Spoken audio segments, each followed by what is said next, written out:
ओम नमः सदेभ्यः। ओम नमः सदेभ्यः।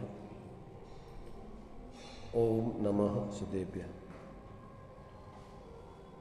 मंगलम भगवान वीरो मंगलम गौतम मुनि मंगलम कुंद कुंदात्यो जैन धर्मोस्तु मंगलम सर्वमंगल मांगल्यम सर्वकल्याणकारकम प्रधानम सर्वधर्माणां जैनम जयतु शासनम जैनम जयतु शासनम वंदितु सर्वसिद्धि ध्रुव मचल मणोवं गदिं पत्ते मोक्षामि समय पाहु मृणमो सुध केवली भणिदम नमः समय साराय स्वानुभूत्या चकासिते चित्स्वभावाय भावाय सर्वभावांतरचिदे।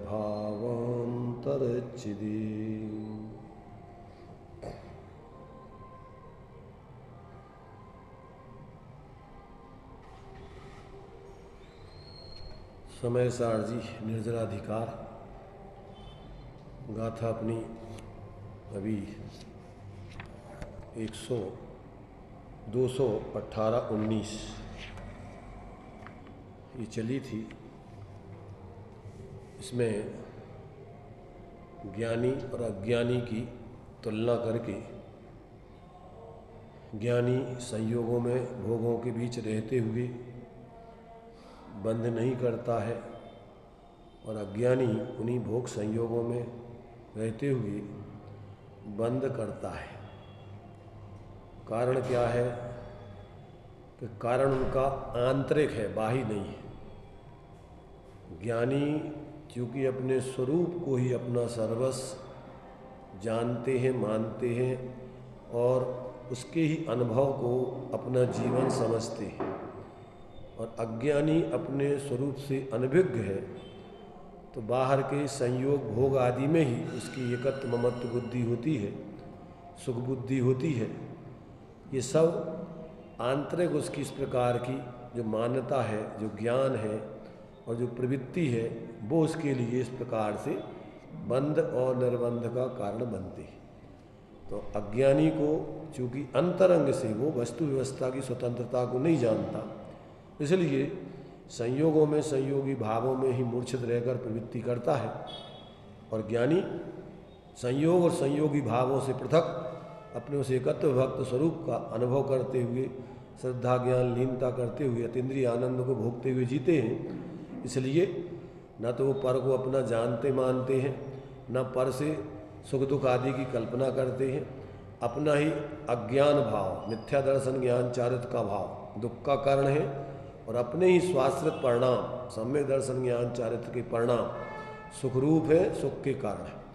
ऐसा ज्ञानी अज्ञानी के जीवन में आंतरिक अंतर पाया जाता है।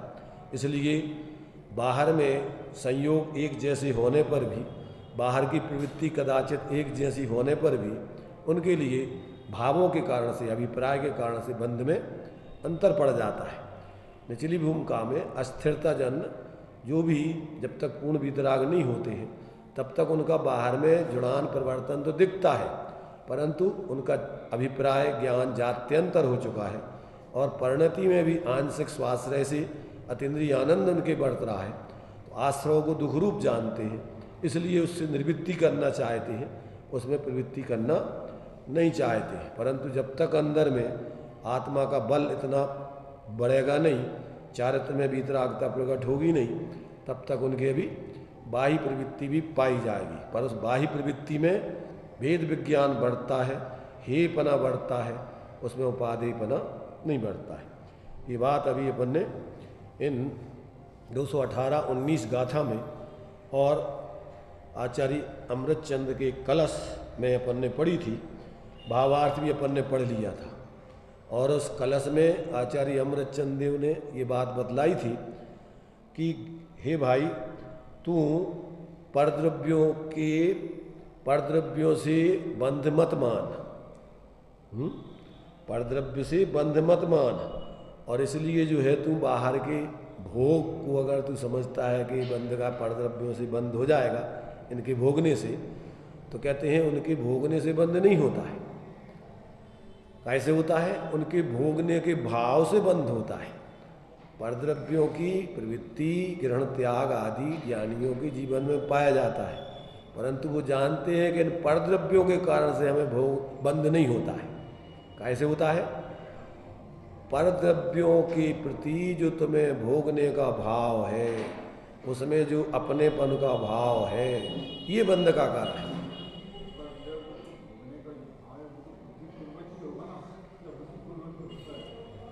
अभी बताया ना कि बुद्धिपूर्वक होने पर भी, चारित्र मोह के उदय में कसाय पूर्वक होने पर भी उसको वो अच्छा नहीं जानते। बीमार व्यक्ति औषधि खाने पर भी उस औषधि को और बीमारी को, बीमारी रहने पर उस बीमारी को अच्छा नहीं जानता, उस बीमारी को बनाए रखना नहीं चाहता है। और उस बीमारी का जो निदान है, माने बाहर का जो कारण है उपचार, वो उपचार भी करना नहीं चाहता है। परंतु अभी जब तक उसकी पूर्ण क्या है बीमारी दूर नहीं होती, तब तक वो दवाई खाते हुए दिखेगा और बीमारी में भी दिखेगा, परंतु बीमारी को अच्छा नहीं जानता, दवाई को भी खाना अच्छा नहीं जानता, पर मजबूरी है।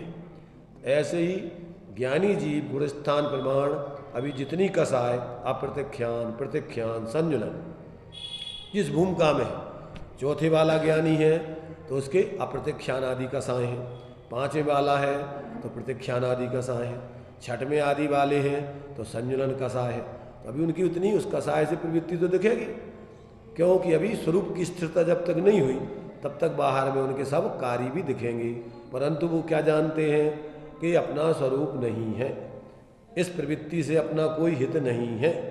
तो ऐसा जान करके प्रवृत्ति करते हैं, इसलिए अज्ञानी उनके अभिप्राय को समझते नहीं हैं, उनके मान्यता को, उनके जानपने को जानते नहीं हैं। इसलिए अज्ञानी बाहर से प्रवृत्ति समझकर कदाचित साधु भी बन जाए, साधु बन जाने से सुखी हो जाते हैं, मुनि बन जाने से मोक्ष हो जाता है, और अंदर में जिस एकत्व विभक्त आत्मा के अवलंबन से मोक्ष होता है उसका पता नहीं। ऐसे बाहर का त्याग भी जीव ने अनंत बार कर दिया। पहले जे आत्म ज्ञान बिना सुख लीस न पायो। तो बाहर का संयोग और बाहर का त्याग कोई धर्म नहीं है और कोई अधर्म नहीं है। अंदर में अपने आत्मा की श्रद्धा ज्ञान लीनता धर्म है, और आत्मा को भूलकर पर में श्रद्धा ज्ञान लीनता करना वो अधर्म है। पर लक्ष्य से अपने में ही, तो पर में तो क्या करोगे, पर को लक्ष्य बना करके मिथ्या दर्शन ज्ञान चारित्र की परिणति अज्ञानी जीवों की चलती है, और यही दुख के कारण है, दुख स्वरूप। ऐसे मिथ्याद्रग ज्ञान चरण बस भ्रमत भरत दुख जन्म मरण ताते इनको तजी। किनको? मिथ्या दर्शन ज्ञान चारित्र, अकेला बाही परिग्रह आदि नहीं। जब अंदर से मिथ्या दर्शन ज्ञान चारित्र का त्याग होगा तो जो कसाय से ग्रहण किए जाते थे बाही पदार्थ आदि, और जो पाप आदि प्रवृत्ति होती थी, वो भी छूट जाएगी। जैसे जैसे तुम्हारी स्वाश्रय से विपरीतता, अज्ञान और कसायों का भाव हो जाएगा, वैसे वैसे बाहर की प्रवृत्ति भी छूट जाएगी। तो ऐसा जो है ज्ञानियों के जीवन में ऐसा सुमेल होता है। अंदर से बाहर का तो ऐसा निमित्त नैमित्तिक संबंध है, परंतु बाहर से अंदर का सुमेल बनना जरूरी नहीं कि बाहर का सब कुछ त्याग दो और अंदर में तुम्हें कुछ भी शांति नहीं मिले। पर अंदर में शांति मिलने लगे और फिर बाहर का त्याग आदि नहीं हो, ऐसा नहीं होता है। तो ये बराबर अपन को संतुलन, विवेक, जो ज्ञानियों के जीवन में इस प्रकार का जो संतुलन पूर्वक आत्माराधना चलती है, वो जब तक नहीं समझेंगे तब तक अपने मनमाने तरीके से धर्म के नाम पर कुछ भी ऊंची नीची कुछ भी क्रियाएं या त्याग आदि करके अपने को जो धर्मात्मा मानते हैं, वे सब भ्रम में रहते हैं। तो ये अपन को यहाँ क्रम पूर्वक जो मोक्ष का मार्ग जिस प्रकार से है, अंतर से पहले तत्वों का निर्णय हो, स्वरूप का अवलंबन हो और बाहर का फिर यथायोग त्याग हो, तो उसका नाम निश्चय व्यवहार का सुमेल है। और अंदर की कोई खबर नहीं, अंदर में कोई वीतरागता प्रकट नहीं हुई और बाहर में खींचातानी करके कुछ भी करो तो वो सब संसार बढ़ाने का कारण है। क्या लिया आचार्यों ने, ज्ञानियों ने? देखा देखी धारे जोग और छीजे काया बाढ़े रोग। क्या होगा खींचातानी करने से? कि बाहर में शरीर बीमार पड़ेगा और संसार का रोग बढ़ेगा, क्योंकि परिणाम अंदर में संकलित रहेंगे, कसायमय रहेंगे, तो उससे कोई संसार का भाव, दंभ रहेगा। अज्ञान अवस्था में बाहर के त्याग आदि का दंभ होता है। सामान्य व्यक्तियों को जितना अहंकार नहीं होता है उतना दंभ क्षयोपशम ज्ञान वाले पंडित को और बाहर के कोरे त्याग वाले को, वो किसी को नहीं समझता अपने समान, अहंकार में जीता है। और बाहर में पुण्य के उदय वाले जो अज्ञानी जीव हैं, जिनके बाहर में पैसे वैसे अनुकूलताएं मिलती हैं, तो वे अकड़ के चलने लगते हैं। तो ऐसे तीन व्यक्ति बहुत भ्रम में रहते हैं। कौन से? एक तो बाहर के पुण्य का उदय हो और आत्मबोध तत्व ज्ञान हो नहीं, दूसरा क्षयोपशम ज्ञान विशेष हो और आत्मज्ञान हो नहीं, और बाहर की निर्वृत्ति कर ले और अंदर में स्वरूप की प्रवृत्ति का बोध नहीं हो, तो इनको अकड़ आए बिना रहती नहीं है। सामान्य व्यक्तियों को ये जीव ही नहीं समझते। क्या समझते हैं? बस मैं हूं, सो मेरे से बड़ा कोई नहीं है। ऐसा अज्ञान दशा में जीवों को दंभ होता है और उस दंभ से उनको बहुत पाप का बंध होता है, दुर्गति के पात्र होते। सब आ गए पूरे जितने हम बोल रहे हैं। पुण्य के उदय में बाहर के जितने संयोग हैं वो सब गर्भित हो जाएंगे। जितने 8 मद हैं वो सब 3 में गर्भित हो जाते। हो गया ना, तब नहीं लौका अपन। तो ये सारा का सारा अपन को जब तक ये विवेक नहीं होता है तब तक व्यक्ति की जीवन में सहजता, स्वाश्रयता, शांति जीवन में आती नहीं है। इसलिए यहाँ अपन को आचार्य देव इन सब बातों को बताकर अपनी भ्रांति को समझने के लिए उपदेश दे रहे हैं कि अपन समझ लो, कहीं पर भी अपन भ्रम में तो नहीं है गई। अगर कल्याण करना है तो ईमानदारी से समझो, किसी दूसरों को नहीं देखना। जो भी स्वाध्याय चलता है तो उसमें अपनी परिणति को मिलाना। जो भी गलतियां आदि बताई जाती हैं तो ज्ञानी कहते हैं अपने में ऐसे दोष हों तो उन्हें निकालना, ऐसे दोष दूसरों में देख देख कर कसाई मत होते रहना, अन्यथा तुम्हारा बहुत बुरा होगा। तो ये अपन को पूरा ज्ञानियों ने अपन को सभी प्रकार से कहीं कोई भ्रम नहीं रखा है, सब कुछ स्पष्ट करने का प्रयत्न किया है। अब यदि अपन सजग होकर के सुने, समझें, अपना मिलान करें तो अपने जीवन में भी ऐसी विसंगति होगी नहीं। संतुलन से अपना जीवन सच्चा धर्मात्मा बन के जीवन में शांति पाएंगे और दूसरे लोगों के प्रति भी अपना सभी प्रकार से संतुलन समीचीनपना रहेगा। मैत्री, प्रमोद, कारुण्य, माध्यस्थ। व्यवहार में क्या होगा उसके? मैत्री, प्रमोद, कारुण्य, माध्यस्थ। ये आपको शांति का उपाय है। शांति के लिए अपन को क्या बतलाया? ये 2 भावनाएं तत्वार सूत्र में निरंतर भाने को बतलाई। मैत्री इसलिए 12 भावनाओं में ये तुम्हारे से उसमें मेरी भावना में ये लिखी हुई है कि जिसको सबता, सामायिक समता में रहना, सहजता में, वो निरंतर इनका विचार करे, जीवन जिए शुरू। तो मैत्री, प्रमोद, कारुण्य, माध्यस्थ, इस सामायिक पाठ में दिया अमित गति आचार्य ने। तत्वार सूत्र में अपन को उसमें ये जीवन में निरंतर इसका विवेक रख करके जीने का उपदेश है। और एक जगत काय स्वभाव हुआ संवेग वैराग्यार्थम। क्या करना अपन को? निरंतर जगत का और शरीर का स्वरूप का विचार करके निरंतर संवेग और वैराग, संवर और निर्जरा और क्रम से मोक्ष। कि संसार में क्या है? संसार जगत, जगत अपन को संसार समझिए। मैंने यहाँ पर जगत को जगत काय स्वभाव, तो जगत क्या है? ये 6 द्रव्यों का, जाति के द्रव्यों का समूह का नाम जगत है, लोक है, ब्रह्मांड है, दुनिया है, और सब अनादिकाल से हैं, अनंत काल तक रहते हैं, और सब अपने अपने में परिणमन करते हैं। कोई किसी को कुछ देता लेता नहीं है।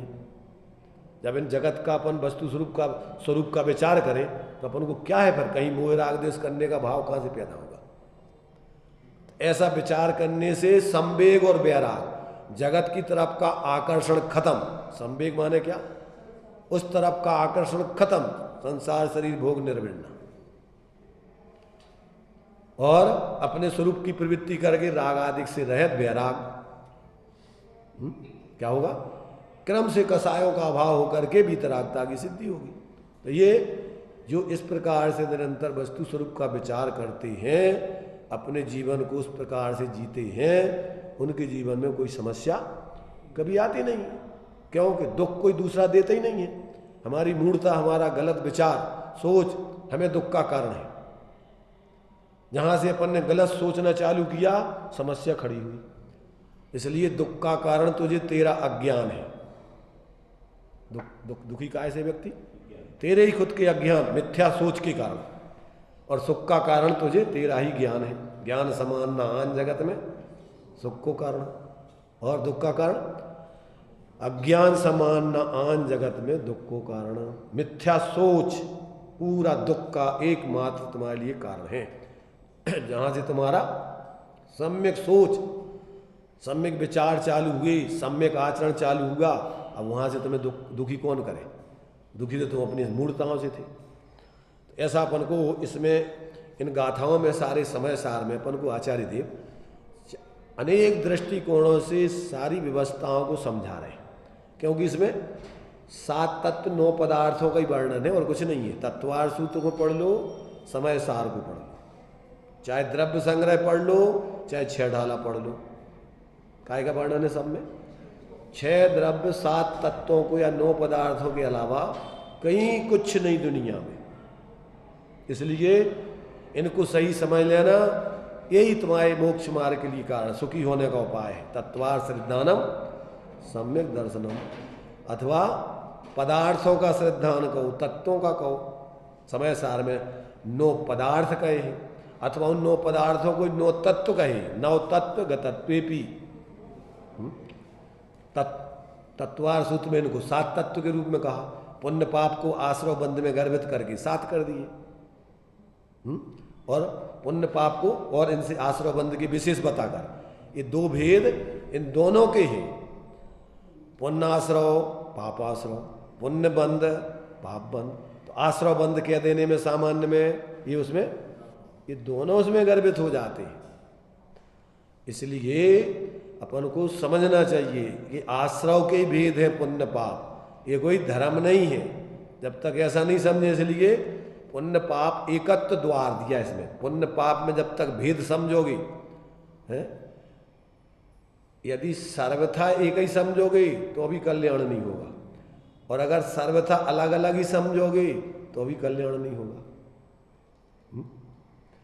मोक्ष मार्ग में निचली भूमिका में पुण्य तो रहता है, और बल्कि पुण्य का अनुभाग तो बढ़ता जाता है।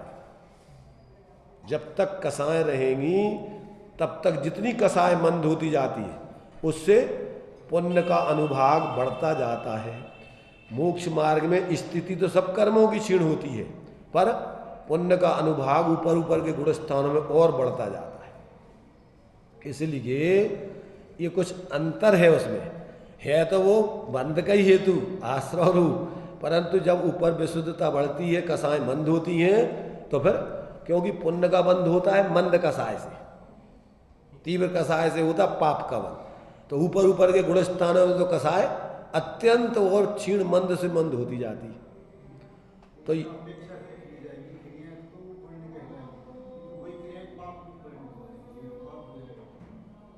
कौन सी क्रियाएं पाप हो जाएंगी?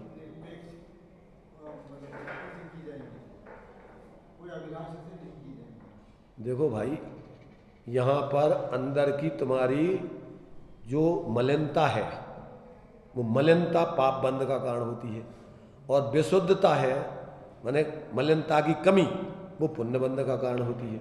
तो अब तुम क्रियाएं कौन सी कर रहे हैं इसमें ज़्यादा अंतर नहीं पड़ता है, पर किस अभिप्राय और भावों से कर रहे हो। पूजा पाठ कर रहे, मुनि वेद धारण कर रहे, पर ख्याति लाभ पूजा आदि चाहे, धर करे विविध विध देह दाय, तो क्या होगा इससे? जितनी और ज़्यादा आसक्ति उससे पाप बंध होगा, क्रियाओं से कुछ नहीं होना। तुम्हारा अभिप्राय क्या चल रहा है, अंदर में तुम्हें बाहर में आसक्ति कितनी चल रही है। तो ये अंदर का अभिप्राय और तुम्हारे परिणामों की दशा, वो तुम्हारी दशा को बदलती है। तुम्हारे जीवन की कैसी दशा, तो अंदर के परिणाम और अभिप्राय तुम्हारा क्या चल रहा है। तो जब तक इसका विवेक जीव को नहीं होता तो बाहर की क्रियाएं महत्वपूर्ण नहीं है ज़्यादा।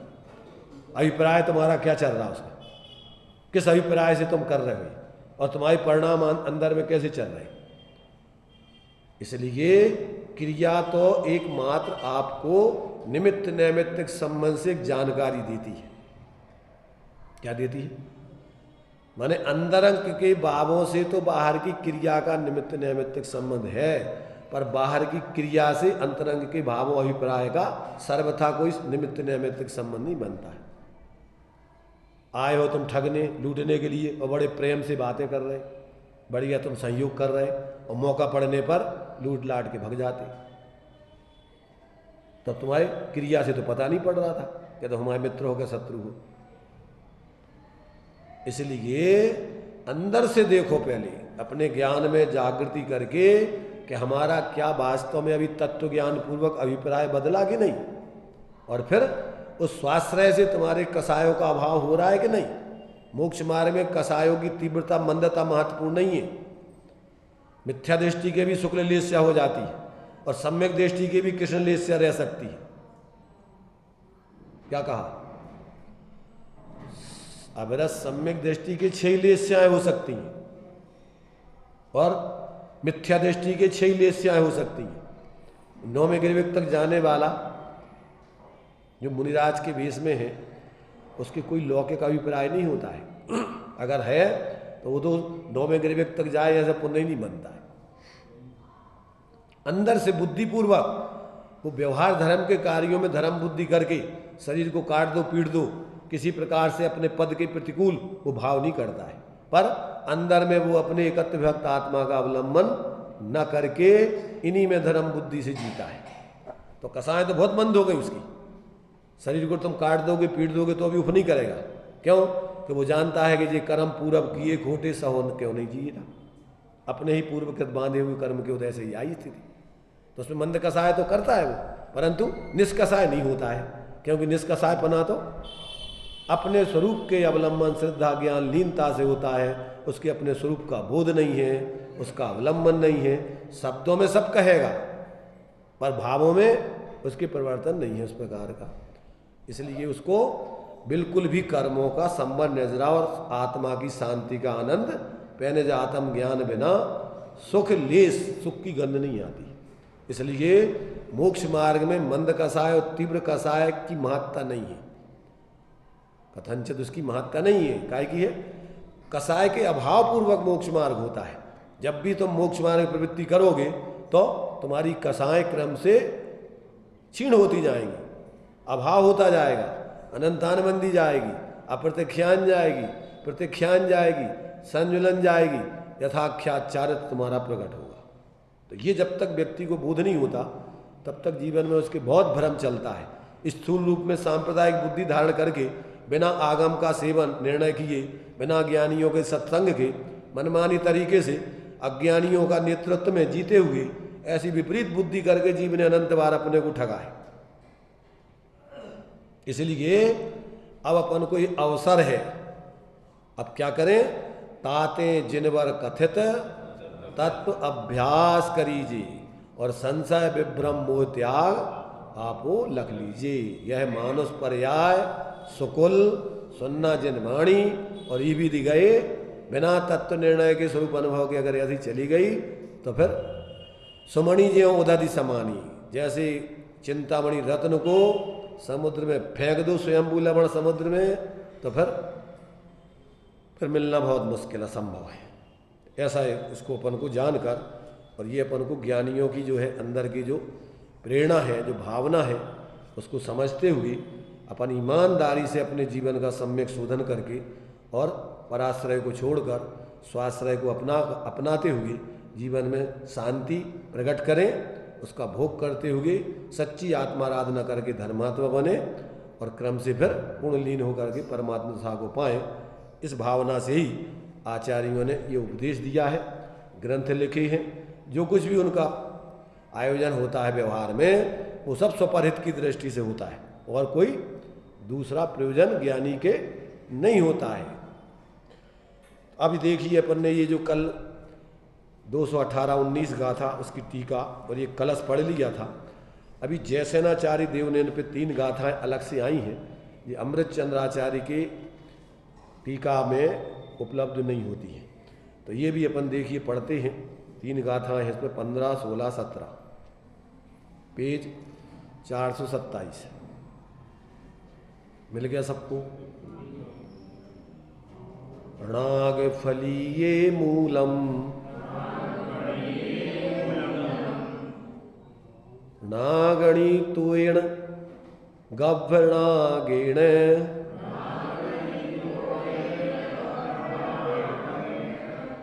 नागम होई सुवर्णम धम्मत्तम भच्छत बायेण।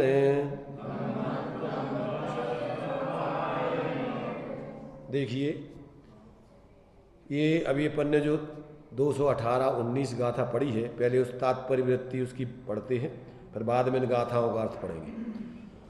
अभी जो अपन ने 218-19 गाथा हैं, अभी पहले तो उसका तात्पर्य अर्थ हिंदी इनकी जो है जयसेनाचार्य देव उसका अर्थ कर रहे हैं पहले तो, फिर 3 गाथाएं वो अतिरिक्त हैं पर उसके बारे में विचार करेंगे। इसके बाद उस ही ज्ञान गुण का 14 गाथा पर्यंत पुनः विशेष व्याख्यान करते हैं।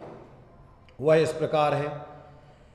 ज्ञानी सभी द्रव्यों में वीतराग भाव के कारण कर्मों से लिप्त नहीं होता। क्या कहा? ज्ञानी सभी द्रव्यों में, परद्रव्यों में वीतराग भाव के कारण कर्मों से लिप्त नहीं होता, परंतु सरागीपने के कारण अज्ञानी कर्मों से लिप्त होता है, ऐसा प्रतिपादन करते हैं। द्रव्यों से बंध नहीं होता है। कैसे होता है? उनमें मोह राग देश रूप परिवर्तन करने से, उनके निमित्त से अपने अंदर जो भावों में विपरीतता धारण करते हैं, ऐसे अन्यथापने का जो है भाव पैदा करते हैं, वो अपन को बंध का कारण जानना। देखिए यहां पर खुलासा, हर्ष विषाद आदि विकल्पों की उपाधि से रहित ज्ञानी जी क्या करते हैं? हर्ष विषाद उपाधि से रहित, विकल्पों की उपाधि से रहित स्वासंवेदन ज्ञानी सर्वद्रव्यों में राग का परित्याग करने वाला होने के कारण कीचड़ के मध्य पड़े हुए सोने के समान कर्म रज से लिप्त नहीं होता। क्या कहा? बाजार में से निकलो, उससे तुम्हें कोई परेशानी नहीं है,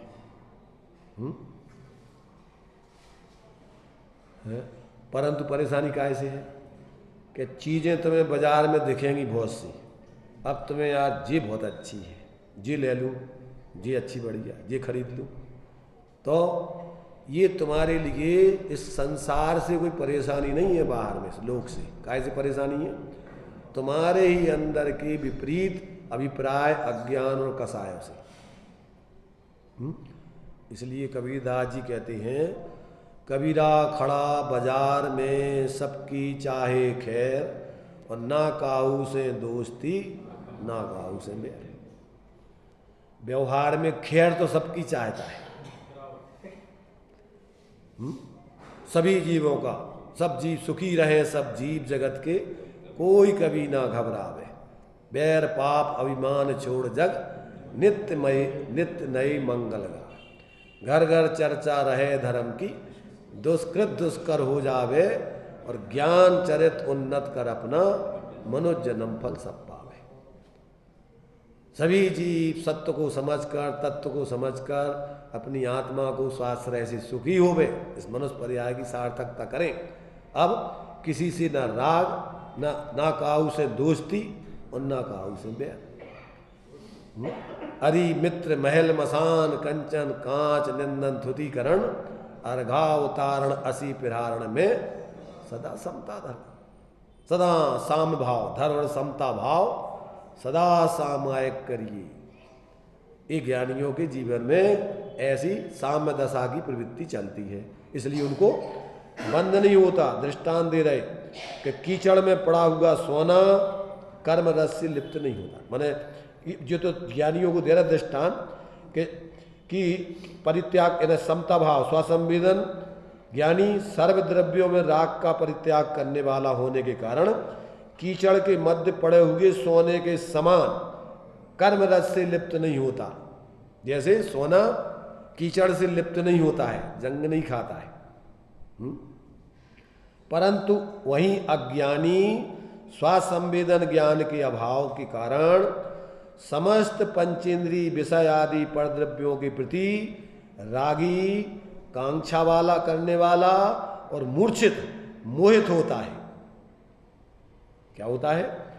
रागी होता है, कांक्षा करता है, माने उसकी इच्छा करता रहता है, और क्या करता है? उनमें मूर्छित हो जाता है, माने उनमें बिल्कुल एकत्व बुद्धि कर लेता है, मूर्छित भूल जाता है अपने को। और ऐसा मोह करने से ऐसा अज्ञानी जीव होता है। इस कारण से वह कीचड़ के मध्य लोही की तरह कर्म रज से बंधता है।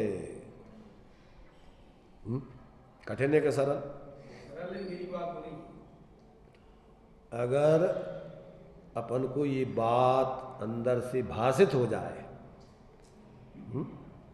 शब्दों में अकेले नहीं, अंदर से श्वास संवेदन करके, और फिर अपन को ये लगे कि वास्तव में कोई परद्रव्य अच्छा बुरा नहीं, अपना पराया नहीं, सब जड़ चेतन की परिणति अपने अपने में होती है, ना कोई अनुकूल है ना प्रतिकूल है, ये सब झूठी मन की वृत्ति है। प्रतिकूल अनुकूल, अनुकूल संयोगों में रागी मोही होकर और प्रतिकूल संयोगों में द्वेषी होकर क्या करता है? निरंतर मोह राग द्वेष करके संसार बढ़ाता रहता है। जी अपने, जी पराए, जी अच्छे, जी बुरे, जबकि ना अपने, ना पराए, ना अच्छे, ना बुरे, सब अलग अलग अपने अपने में है। तो ये जब तक व्यक्ति को अंदर से अपने स्वरूप को समझकर अनुभव करके, और ये बात जब तक उसके जीवन में लागू नहीं होती, परिवर्तन में नहीं आती, तब तक परेशान, हैरान, क्या करता रहता है?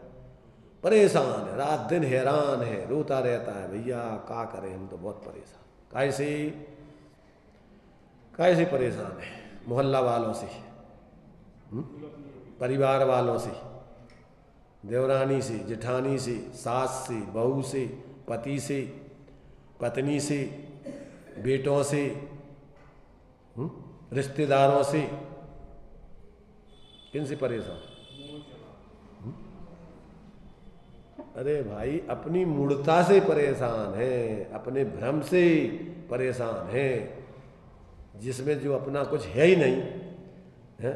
जो कल्पना है, सपना है, उसको अपना मानता है, कल्पना उसको झूठी नहीं जानता है।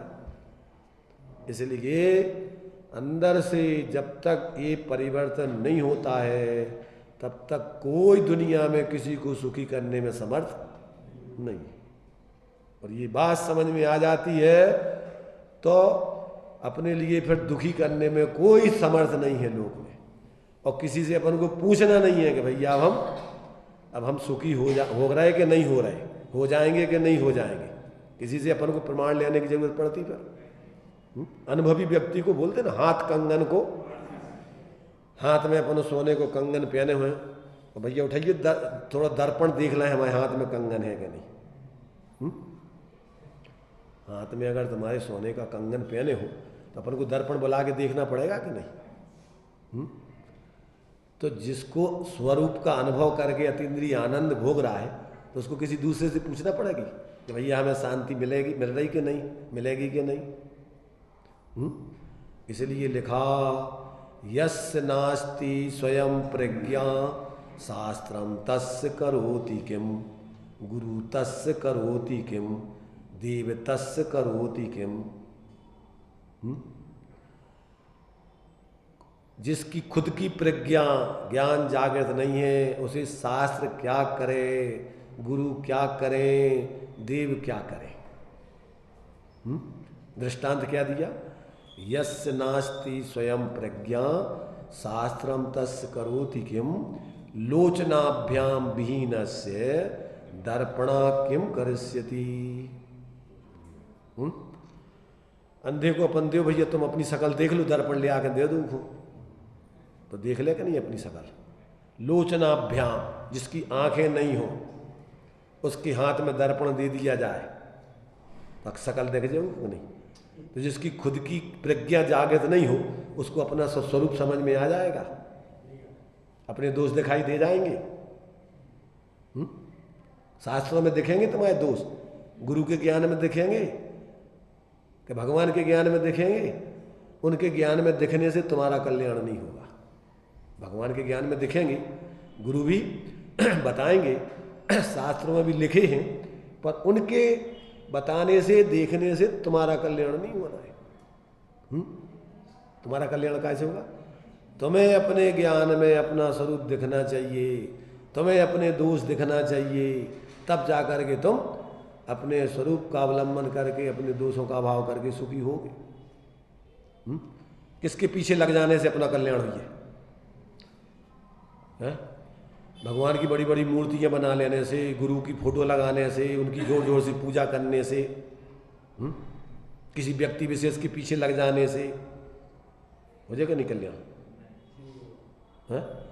और बहुत बड़ा भ्रम, समझ रहे हैं ना? ऐसा लगता है कि जैसे अपन तो बहुत बड़ी उपलब्धि अपन ने कर ली। अरे उनकी उपलब्धि अनंत बार हो गई है ऐसी संयोग रूप में, पर उनसे तुमने कभी लाभ नहीं लिया। उनने जो बात बताई उसकी उन जैसी गति तुमने कभी नहीं की। संग तो कर लिया उनका, समझ रहे? उनको अपना मान लिया, ये भगवान हमारे, ये गुरु हमारे, ये शास्त्र हमारे, जो धर्म हमाओ, परंतु संगति नहीं की। संग कर लेना अलग है, संग तो परिग्रह होता है, उनमें मोह कर लेना, और उससे और तुम्हारा कसाय बढ़ गया। सुनाई दे रहा? सब लोगों को ऐसा नहीं लग रहा है कि सुनाई दे रहा होगा, क्योंकि सब लोग बिल्कुल कुछ आवाज़ मवाज कुछ आ नहीं रही, सुनसान चुपचाप बैठे हुए दिख रहे। तो ऐसा नहीं लगता कि सुनाई देता है तो अंदर में आहा हमें तो इन बातों की खबर ही नहीं थी, अंदर में गदगदी प्रसन्नता दिखती है, पर न प्रसन्नता न कुछ उत्साह है। ऐसा लगता है बिल्कुल जैसे बीमार व्यक्ति को कुछ खिलाओ तो उसको कुछ स्वाद मुआद आते नहीं है। भाई जैसे किसी को ज़्यादा बीमारी हो जाए ना तो उसको कछु खिलाओ को स्वाद नहीं आता।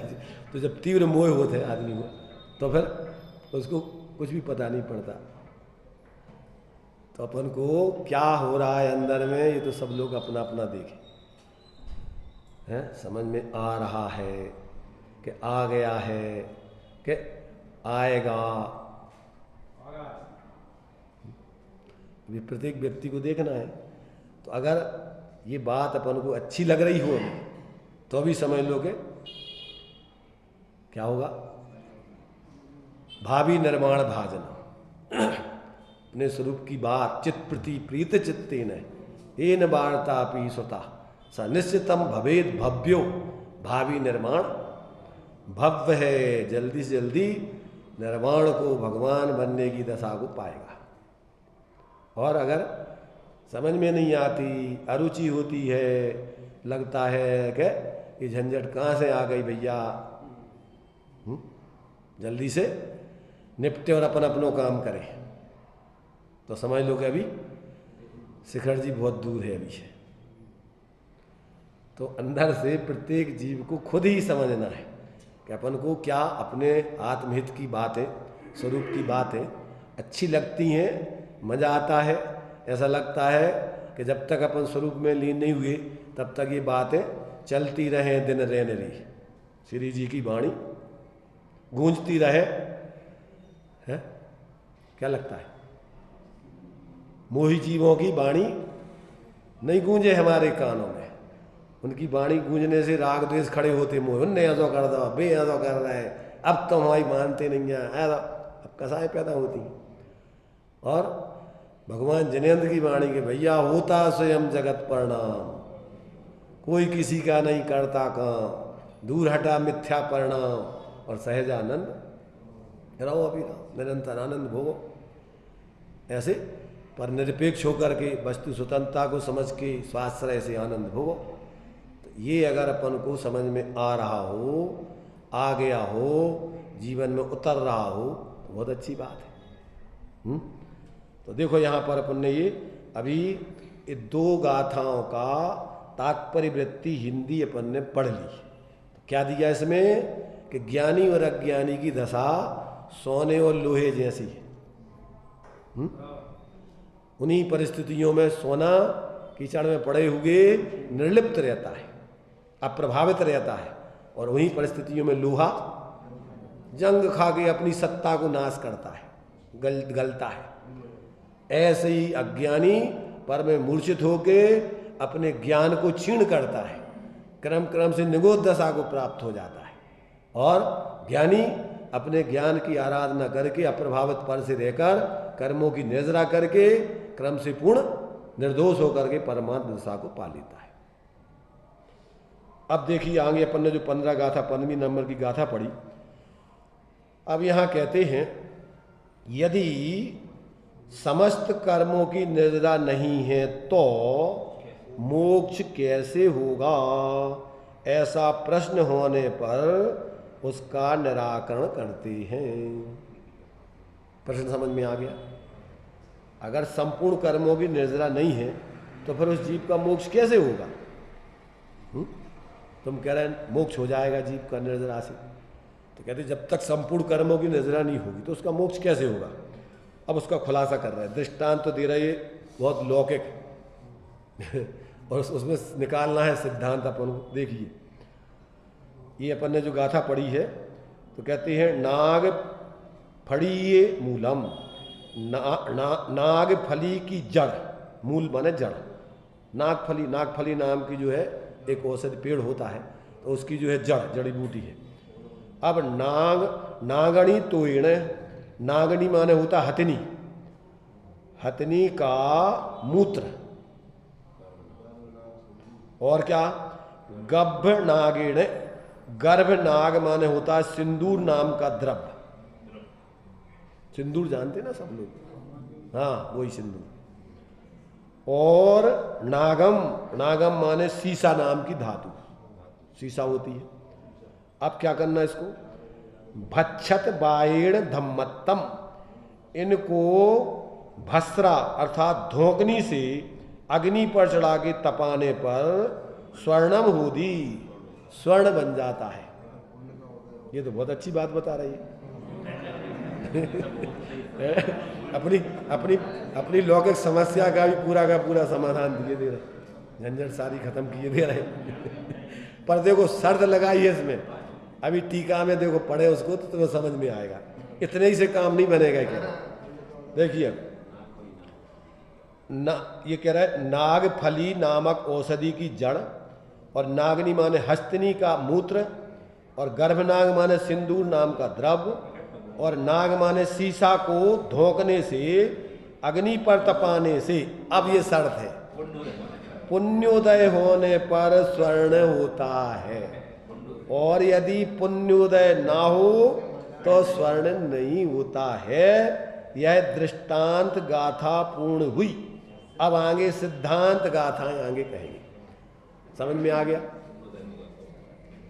ये सब साधन मिल जाए तुम्हें बाहर की, पर अंदर में यदि पुण्य का उदय नहीं है तो तुम्हारे लिए अंदर से प्रयोजन सिद्ध होने वाला नहीं। तुमने माने अपन को लोग में बताए जाते कि भैया आमदनी करना है तो धंधा करो, नौकरी करो, ये करो, वो करो। अथवा क्या होता है, कभी कभी विशेष पुण्य का उदय हो तो किसी को गड़ा धन मिल जाता है, मिल जाता कि नहीं? किसी को कोई गरीब व्यक्ति पैदा हुआ, कोई उसको फेंक गया, नाजायज औलाद हुई पैदा, और भाग्य से किसी करोड़पति ने उसको गोद ले लिया है तो क्या हुआ?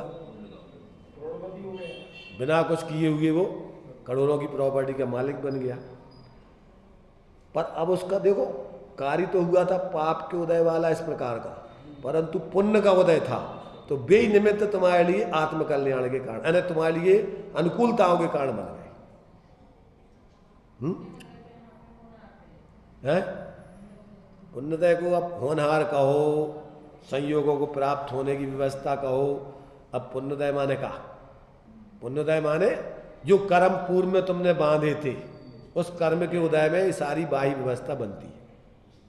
तो बाहर में तुम्हारे कोई पाप का उदय भी आ जाए, और अगर पुण्य का उदय है तो बाल बाका कर सके जो जग बेरी हो, और जाखो राखे पुण्य मार सके ना कोई। कोई साइयाँ कह देते हैं, वो साइयाँ माने वही पुण्य है, उसको ही भाग्य कहते, भगवान को ही भाग्य कहते। एक गाथा है तो उसमें भाग्य के कई नाम हैं, तो उसमें उसका भगवान भी बोल देते हैं।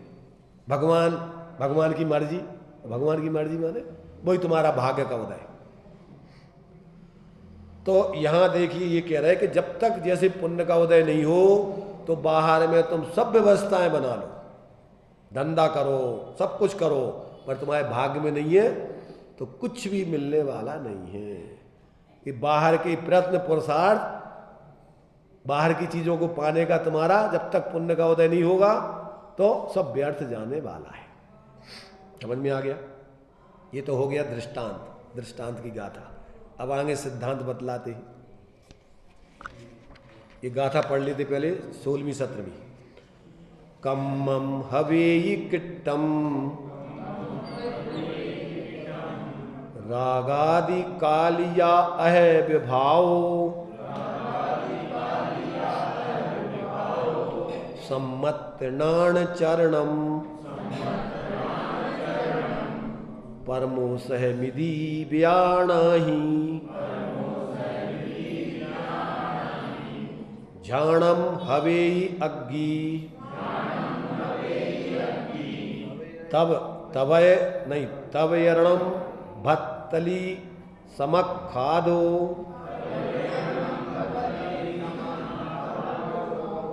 जीवो हवेयि लोहम धमिदब्बो परम जोगी। देखिए इसका अर्थ क्या होता है। अह माने अब, सिद्धांत बता रहा है। अभी पहले दृष्टांत दिया था, पहले 15वीं गाथा में। कम्मम माने कर्म, किट्टम माने कीट, हवेई माने है। कर्म तो कीट है, स्वर्ण में जैसे कीट कालिमा होती ना, तो ये कीट कहलाते कर्म। और रागादि कालिया विभाव, और रागादि विभाव परिणाम कालिमा है उस स्वर्ण की। और सम्मत्णान चरणम, और सम्यक दर्शन, सम्यक ज्ञान और सम्यक चारित्र परमोसह मिधि, परम औषधि है। ऐसा बयाना ही, ऐसा जानो। और झाणम माने ध्यान, अग्नि, अग्नि हवेई जानो, ध्यान रूपी अग्नि है ये। और तब यरणम भत्तली, तपश्चरण भस्त्रा धोकनी है। धोकनी क्या है? तपश्चरण। ये तपश्चरणम भत्तली, भत्तली माने ये भस्त्री या धोकनी है। और जीवो लोहम हवेयि, जीव लोह है। और यह परम योगी ही, परम योगियों के द्वारा धम्मी दब्बो, धमना चाहिए अर्थात धोकना चाहिए। समखा दो, ऐसा सम्यक प्रकार से जानना चाहिए। अब उसका खुलासा। द्रव्य कर्म की कीट संज्ञा है, रागादि विभाव परिणामों की कालिमा संज्ञा जानना चाहिए। और सम्यक दर्शन ज्ञान चारित्र तीनों को भेद अभेद रूप परम औषधि जानो और वीतराग निर्विकल्प समाधि रूप ध्यान रूपी अग्नि है और 12 प्रकार के तपस्रण की धौकनी है, ऐसा जानना चाहिए। अब आगे, आसन्न भव्य जीव, जल्दी से जिसको मोक्ष होने वाला है, ऐसा आसन्न भव्य जीव लोह है, वो लोहे के समान है। और वह भव्य जीव पूर्वोक्त सम्यक्त्वादि औषधि तथा ध्यान रूपी अग्नि का संयोग करके 12 प्रकार के तपस्रण की धौकनी से परम योगियों द्वारा धमना यानी धोकना या ध्यान करना चाहिए। इस प्रकार से जैसे सोना प्रकट होता है वैसे ही जीवों को मोक्ष होता है। इसमें भट्ट चार्वाक मतानुयायियों द्वारा संदेह नहीं करना चाहिए। क्या अर्थ हुआ? खाओ पियो मौज करो, आत्मा महात्मा होती नहीं है। मोक्ष मोक्ष किसने देखा है? यावत जीवित सुखम जीवित ऋणम कृत्वा घृतम भवेत भस्मीभूता से देह से पुनरागमन कोता। जो कुछ है सब वर्तमान में जो दिख रहा है वही है, ना आत्मा है ना मोक्ष है। अपने जो जब तक हो जब तक खाओ पियो, पैसा नहीं हो तो उधार ले आओ, किसको चुकाना है? ऐसे मत है, कहीं बाहर नहीं, अपने अंदर रहते हैं मत। मिथ्या दृष्टि के अंदर सब मत होते हैं। कभी ऐसा हो जाता अरे खाओ पियो का रखो है संसार में, बेकार है, 4 बाग बन गए। कभी अपन ने कि मैं तो शुद्ध बुद्ध हूँ, ये सब पर्याय मर्याय सब झूठी है, तो क्या बन गए अपन? सांखमती बन गए। कभी कहते भैया सब अरे सब मर जाना है अपन को, कहाँ रहना है, तो बौद्धमती बन गए। क्षणिक पर्याय मात्र अपने को मान लेना। एक मिथ्या दृष्टि के सब मत चलते विपरीत ऐसे। 363 मत जो चलाए थे ना, कौन ने? भगवान महावीर स्वामी की जीव ने। 363। तो ये जो है अज्ञान दशा में ऐसे जीव की मिथ्या कल्पना, एक जीव के अनंत प्रकार के विकल्प चलते रहते, और सम्यक्त हो जाने पर फिर एक ही स्वरूप उसको दिखता है, बाकी अपना कुछ नहीं है। तो अनंत ज्ञानियों के एक मत होते हैं और एक एक अज्ञानी के अनंत मत। अनंतानंदी कसाय में कभी कुछ कभी कुछ कभी कुछ, एक रूपता नहीं रहती।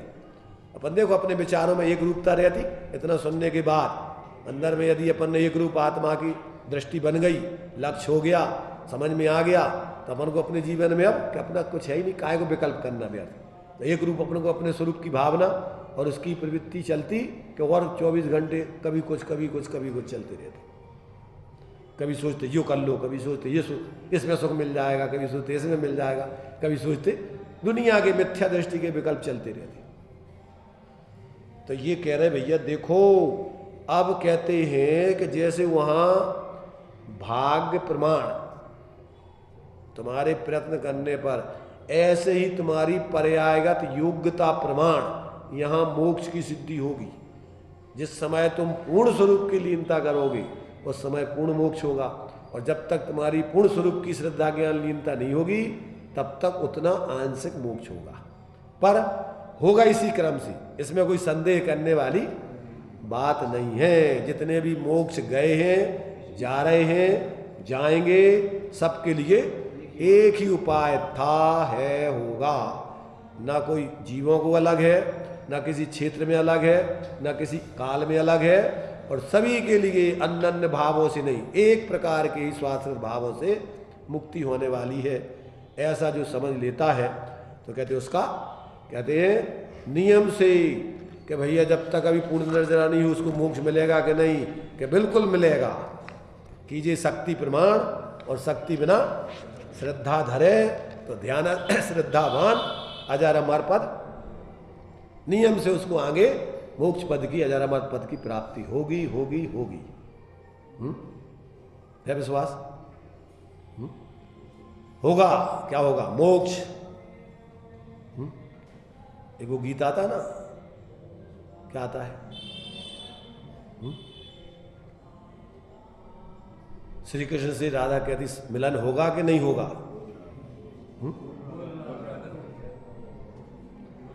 तो कहते होगा होगा होगा, अपनी परिणति को अपने चैतन्य राजा से पूर्ण मिलन होगा, उसी में लीन होगा होगा होगा, इसमें संदेह करने की जरूरत नहीं किसी प्रकार। तो इस प्रकार ये अपन को निर्जरा अधिकार में कैसे जीव संपूर्ण बाहर से परिवर्तन का अभाव करके कर्मों की कैसे निर्जरा करते हुए, विकारी भावों की कैसे अभाव करते हुए अपनी उस पूर्ण शाश्वत मोक्ष दशा को पाएगा, ये सब अनेक दृष्टिकोणों से अपन को आचार्य स्पष्ट कर रहे हैं। चलिए। ज्ञान के प्रकाश